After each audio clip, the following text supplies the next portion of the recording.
Bonjour chers camarades boursicotteurs, j'espère que vous allez bien. À moins que vous étiez sous une roche au cours des derniers jours, vous avez probablement remarqué que Bitcoin, mais aussi le secteur des cryptos de façon plus générale, en a mangé toute une. Alors dans cette vidéo, je vais tenter de vous expliquer ce qui a bien pu se passer pour que Bitcoin s'écrase de la sorte. Pour ceux qui veulent tout de suite une réponse afin de savoir si Bitcoin est mort ou pas, non, Bitcoin n'est pas mort. D'ailleurs, c'est peut-être le moment de vous tremper le gros orteil si vous ne détenez pas de Bitcoin ou de réduire votre moyenne pondérée si vous en détenez déjà. Enfin, vous faites ce que vous voulez, c'est à vous les oreilles comme on dit. Mais si vous avez l'intention d'acheter des Bitcoins, pensez à le faire avec BitBuy. Il s'agit de la meilleure application mobile d'achat de crypto-monnaies au Canada. BitBuy est une entreprise 100% canadienne qui est en activité depuis 2016 et qui sert déjà plus de 400 000 Canadiens. L'entreprise vient tout juste d'être achetée par WonderFi, une entreprise détenue en partie par Kevin O'Leary, a.k.a. Mr. Wonderful. WonderFi va aussi faire son entrée en bourse sur le TSX au cours des prochains jours. BitBuy est une plateforme régulée par l'Ontario Securities Commission, soit l'AMF de l'Ontario. Si vous avez l'intention de faire l'essai, utilisez mon lien dans la description. Quoiqu'il n'y a pas de dépôt minimum, vous recevrez 40 $ si vous faites un premier dépôt de 250 $ dans votre compte et que vous utilisez le lien dans la description. Faites-en l'essai et dites-moi ce que vous en pensez. D'abord, regardons l'état du marché Bitcoin qui a atteint un record de 69 000 $ en janvier, se transige actuellement autour de 20 000 $. C'est une chute assez vertigineuse de 70 %.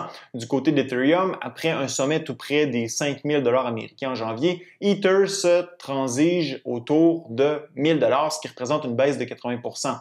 Dans les deux cas, les chutes sont importantes, mais elles le sont encore plus si vous regardez du côté des altcoins. Le marché est clairement en déroute, comme le démontre l'indice Fear and Greed de Bitcoin. Nous ne sommes pas loin du fond du baril en termes de cupidité et près du sommet en termes de panique et de peur exprimée par les participants du marché. La dernière fois que nous avons eu une lecture aussi faible, c'était lors du creux de 2020 et après le crash de 2018. Est-ce qu'il s'agit d'un signal que nous avons atteint le fond du baril? J'y reviens dans quelques instants parce que la question qu'il faut se poser, c'est pourquoi le marché se trouve-t-il dans cet état? Pourquoi le prix de Bitcoin s'est-il effondré de la sorte? Premièrement, on ne peut nier le fait que le resserrement de la politique monétaire de la Fed a aussi un impact sur Bitcoin et le secteur des cryptos. Lorsque le système financier a été inondé de liquidités par l'injection massive de la Fed de nouveaux dollars dans l'économie au printemps 2020, tous les actifs financiers en ont bénéficié. C'est d'ailleurs ce qui a propulsé Bitcoin dans un bull run massif au printemps 2020, comme je viens de le dire. Maintenant, c'est l'inverse qui se produit. La Fed retire le bol à punch et cette réduction de liquidité dans le système affecte aussi Bitcoin et toutes les autres crypto-monnaies. L'appétit pour ce qui est toujours considéré comme un investissement risqué est beaucoup plus faible à mesure que le rendement des obligations, qui représentent un actif zéro risque, augmente. Ensuite, il faut pointer du doigt les problèmes internes au secteur des cryptoactifs. Vous vous rappelez sûrement qu'il y a quelques semaines, un des plus gros stablecoins s'est complètement effondré comme un château de cartes. Terra Luna UST, dont l'objectif étant que chaque UST ait un taux de change fixé sur le dollar américain, est passé d'une capitalisation d'environ 60 milliards à 0 en quelques jours. La parité entre le UST et le USD, le dollar américain, est tombée et la valeur du jeton est rapidement retombée sur terre, soit à 0. Contrairement à USDT, soit Tether, qui prétend détenir en réserve 1 $ ou un équivalent de dollar pour chaque jeton émis sur un marché, Terra Luna fonctionnait d'une manière différente. Sans entrer trop dans les détails techniques, le taux de change fixe avec le dollar était maintenu via un algorithme qui assurait un équilibre entre le jeton Luna et le stablecoin UST. Le taux de change fixe de UST était maintenu du fait que les utilisateurs pouvaient toujours convertir leur UST en Luna et vice-versa et ainsi profiter d'une opportunité d'arbitrage si UST tombait sous 1 $ ou montait au-dessus d'1 $. Sauf que la théorie qui semblait excellente sur papier s'est avérée un échec en pratique. Le hic, c'est que pour planifier l'éventualité où le taux de change fixe aurait à être défendu, la Luna Foundation Guard ou LFG, le groupe derrière Terra Luna, avait accumulé une réserve de 80 000 bitcoins valant près de 3 milliards en date du 7 mai dernier. Lorsque UST a commencé à se disloquer de son taux de change fixe avec le dollar et que l'algorithme ne suffisait pas à lui seul à défendre la parité, la LFG est intervenue sur le marché en vendant ses bitcoins pour acquérir des UST dans l'objectif l'objectif de rétablir la parité avec le dollar. Cette liquidation monstre de 80 000 bitcoins en quelques jours a, vous devez vous en douter, fait chuter le prix de Bitcoin massivement. Bitcoin est passé de 39 000 à 28 000 ce qui représente une chute de 27 %. Ce crash de Terra Luna a créé un effet domino du fait que certains investisseurs du secteur des cryptos sont hautement endettés et profitent d'effets de levier sans commune mesure. Étant donné que UST était un actif utilisé comme collatéral par plusieurs joueurs dans le secteur, son effondrement a créé la banqueroute de plusieurs emprunteurs et la liquidation massive de positions ayant un fort effet de levier. C'est ce qui est arrivé à Celsius, une entreprise vous offrant d'emprunter comme un milliardaire et de recevoir un taux d'intérêt annuel de 18 % sur vos dépôts en crypto. Rappelez-vous la règle d'or, si ça sonne trop beau pour être vrai, c'est probablement parce que ce l'est. Malheureusement, ça semblait une affaire en or pour les fonctionnaires de la Caisse de dépôt et placement du Québec qui a englouti 400 millions de vos épargnes dans l'affaire. C'est le genre de choses qui arrivent quand les gens qui s'occupent de faire les investissements n'assument pas les risques des décisions qu'ils prennent. Au final, on reste pris avec la Caisse de dépôt et placement du Québec, même s'ils font preuve d'incompétence, et on est toujours forcé de contribuer à la Régie des rentes du Québec. C'est l'équivalent d'un planificateur financier incompétent dont on serait lié à la vie à la mort et qui nous force à épargner chez lui sans pouvoir aller ailleurs. Bref, ce sera pour une autre vidéo peut-être.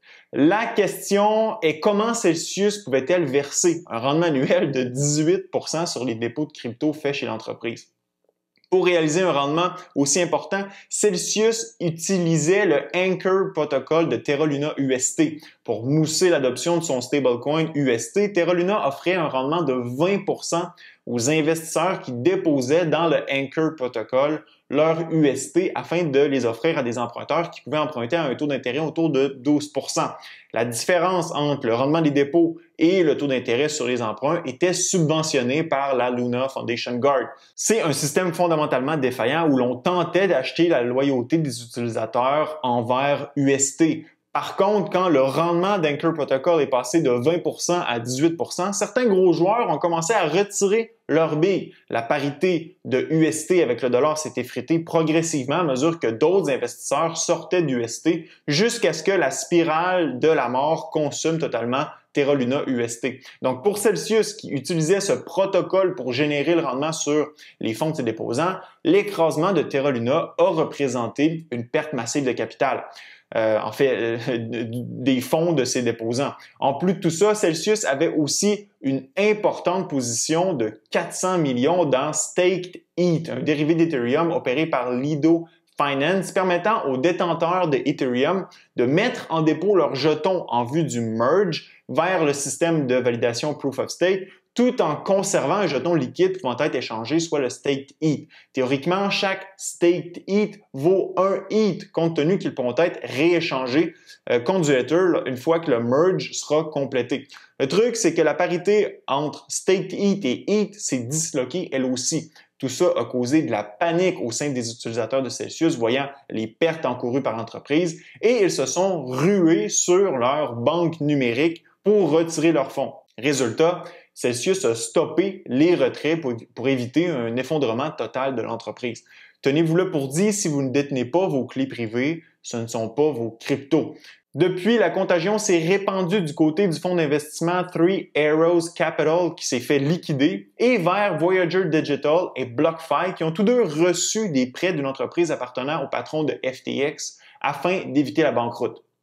Sans surprise, toute cette peur et cette anxiété a causé une cascade de ventes sur le marché, ce qui a aussi affecté Bitcoin. La chute du prix de Bitcoin amène aussi les mineurs à se départir de leurs Bitcoins qu'ils détiennent sur leur bilan afin de couvrir le coût de leurs opérations ou de profiter de cours plus élevés du Bitcoin avant d'entrer dans ce qu'ils pensent peut-être être un long et pénible bear market.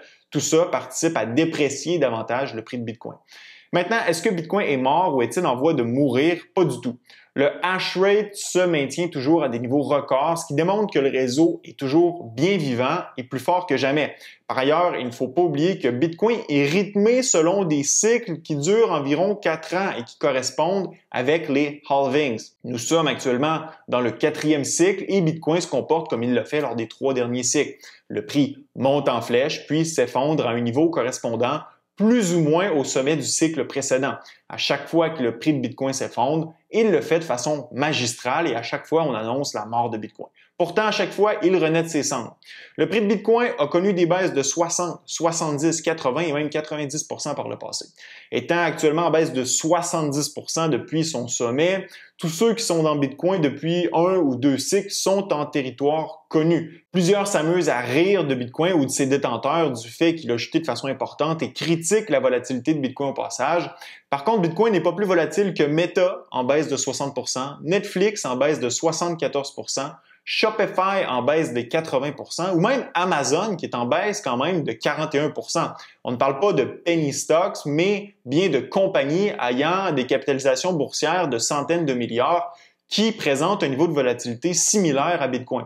Alors, cette chute de prix n'est pas attribuable qu'à Bitcoin ou qu'à l'écosystème des cryptos. Lorsqu'on jette un coup d'œil à quelques indicateurs techniques, nous sommes dans ce qu'on pourrait appeler une zone d'accumulation. Par exemple, la capitalisation de Bitcoin est tombée sous sa valeur réalisée. La valeur réalisée représente la somme de la valeur des Bitcoins détenus par les utilisateurs du réseau à leur coût d'achat. Lorsque le ratio est sous 1, ça représente historiquement une opportunité d'achat. Ensuite, Bitcoin est légèrement sous sa moyenne mobile 200 semaines, qui représente jusqu'à présent une solide zone de support, sans compter le Fear and Greed Index qui indique que nous sommes présentement en zone de capitulation ou tout près d'y être. Bref, ça pourrait être une opportunité à saisir. Est-ce que Bitcoin peut chuter à 15, 10 ou 5 000? Tout est possible, alors faites bien attention. Mais pour ma part, je ne crois pas que Bitcoin est mort, loin de là. Laissez-moi savoir dans la zone commentaire ce que vous pensez de Bitcoin présentement. Ce fut un plaisir d'être avec vous. À la prochaine.